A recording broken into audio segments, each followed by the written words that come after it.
आरक्षण उल्लंघनाच्या मुद्द्यावर आज सुप्रीम कोर्टामध्ये महत्त्वाची सुनावणी आहे। नगर परिषदा, नगरपंचायत निवडणुकांचं भविष्य आज ठरणार आहे। 57 नगर परिषदा, पंचायतींमध्ये आरक्षण मर्यादा ओलांडल्याची राज्य निवडणूक आयोगाने सुप्रीम कोर्टाला माहिती दिली आहे। राज्य निवडणूक आयोगाने सुप्रीम कोर्टामध्ये या संदर्भातला डेटा सादर केला। आरक्षणाची 50% मर्यादा ओलांडलेल्या जागांची यादी सादर केली। नगरपालिकांमध्ये 40 ठिकाणी, नगरपंचायतींमध्ये 17 ठिकाणी आरक्षण मर्यादेचं उल्लंघन झाल्याची यादी समोर आली आहे। निवडणुकांबाबत कोर्ट काय निर्णय देणार याकडे आता लक्ष असेल। प्रवर्गातून निवडणूक लढवणारे जे बांधव आहेत की ते आज धोक्यात आहेत, त्यांची उद्या पद जाण्याची शक्यता नाकारता येत नाही। आज कुठेतरी दूध का दूध आणि पाणी का पाणी झालेलं आहे।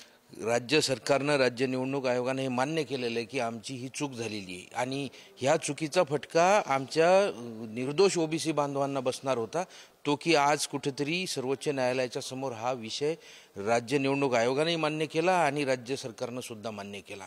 ह्याच्यामध्ये चूक त्यांची, परंतु दोष कारण नसताना निर्दोष असणाऱ्या आमच्या ओबीसी बांधवांवर त्याचं एक अरिष्ट होतं। तर आज सर्वोच्च न्यायालयामध्ये ह्यावर जर आमची पिटिशन ॲक्सेप्ट झाली तर त्यांच्या डोक्यावरची टांगती तलवार ही जाणार आहे। परंतु जर यदा कदाचित उलटं सुलटं काही झालं किंवा एखादा जर राज्य निवडणूक आयोग असेल किंवा राज्य सरकारच्या त्या दोन्ही विभागाकडनं, ग्रामविकास विभाग आणि नगरविकास विभाग यांच्याकडनं जर काही गेम खेळला गेला किंवा पुन्हा तारीख पे तारीख असा काही विषय झाला आणि ही निवडणुकीची प्रक्रिया जर पार पडली तर त्यांच्या डोक्यावरची तलवार कायम राहणार आहे।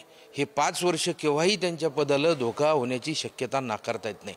कोणीही सर्वोच्च न्यायालयामध्ये जर हा विषय घेऊन गेलं तर त्यावेळेला हे ओबीसी रिझर्वेशन जे दिलेलं आहे हे अवैध ठरू शकते आणि त्याच्यामुळे ते त्या प्रवर्गातून निवडून आल्यामुळे त्यांच्या पदांना धोका होऊ शकतो। आज हे जवळपास क्लिअर झालेलं आहे। एक मुद्दा हा आहे या सगळ्या प्रकरणामध्ये की या 57 ठिकाणी काय होऊ शकतं। एकंदरीत तर जर अगोदर जेव्हा 50% मर्यादा ओलांडली गेली होती तेव्हा पद रद्द झाली होती। आता या 57 ठिकाणी काय होऊ शकतं। एकतर त्यावेळेस तर ओपनमधून निवडणुका झाल्या होत्या, कारण राज्यानं ट्रिपल टेस्ट नसल्यामुळं, सर्वोच्च न्यायालयानं ट्रिपल टेस्ट नसल्यानं पूर्ण राज्यातील ओबीसी आरक्षण रद्द केलं होतं। आता तर ओबीसी आरक्षण आहे आणि अशा परिस्थितीमध्ये काय होऊ शकतं, या भागामधील सगळ्या 57 स्थानिक स्वराज्य संस्थांच्या निवडणुका थांबल्या जाऊ शकतात की फक्त ओबीसी? हे बघा, प्रत्येक स्थानिक स्वराज्य संस्थांमध्ये एखाद दुसरी सीट कमी जास्त झालेली आहे।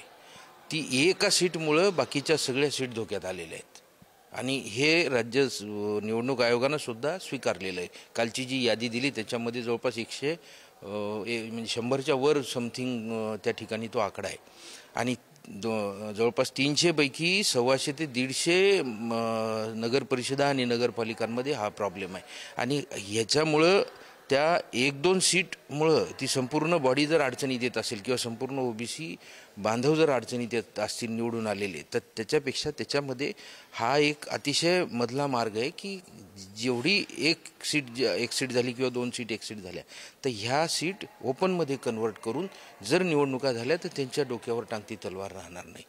त्याच्यामध्ये त्यांना कायमस्वरूपी 5 वर्षापर्यंत त्यांचं टेन्युअर त्यांना पूर्ण करता येऊ शकते। व्हिडिओ जर्नलिस्ट अनिल कपूरसह शिवाजी काळे, पुढारी न्यूज, दिल्ली।